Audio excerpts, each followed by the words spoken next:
to my first question. How does it feel to be retiring from the city of Charleston after 50 years of service? How do I feel retiring?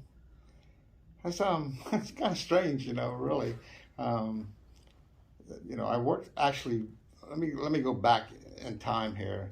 I started with the city when I was 18. I then, because I wasn't old enough to become a police officer at that time, I knew that was my goal, was to become a police officer. So I had to wait 3 years to do that, to almost 21, because in the state of South Carolina you have to be 21 to become a police officer. So I went and applied for the job. They gave me a time and date to be at the old police station on St. Philip Street, and they told me that I was going to take the test there. I took the test, and obviously I must have passed it, because they called me back for an interview, and at the same old station.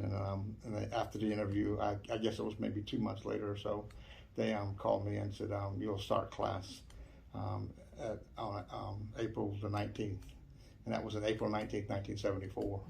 So that's how it all started. Normally, back then you didn't have a whole lot of training before you were cut loose. You don't have the 8 weeks like you got now, and then the 8 weeks at the academy. What we did was, I think it was either 1 or 2 weeks in a classroom, but I think it was just 1 week.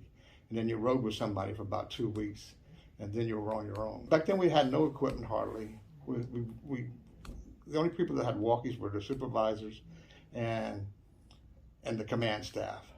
So we had none of that kind of equipment. We were using revolvers instead of when we upgraded down to the 45s.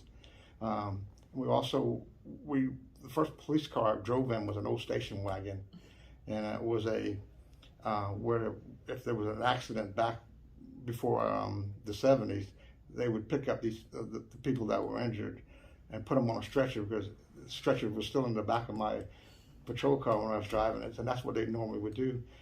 They'd go to an accident scene and somebody was hurt. I don't know if EMS was not there at the time, or the ambulances weren't available, but that's what the police department also was told to do.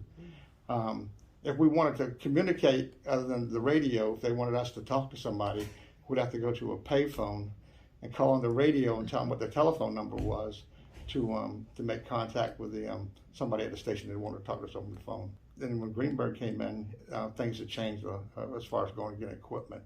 He got everybody walkies, he got everybody their own bulletproof vests, and he transitioned us into the 45s. What do you miss the most?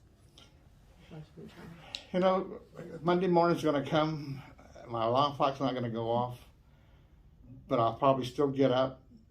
At the same time, it's going to take a while to change that transition into you don't have to wake up anymore at this time of the hour.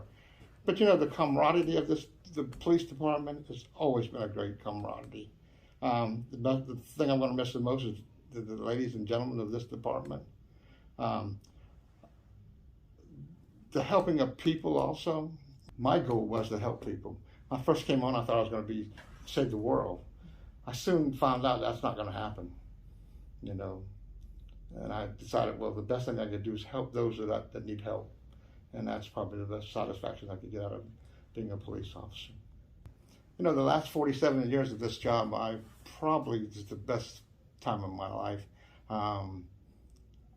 You couldn't ask for a better career.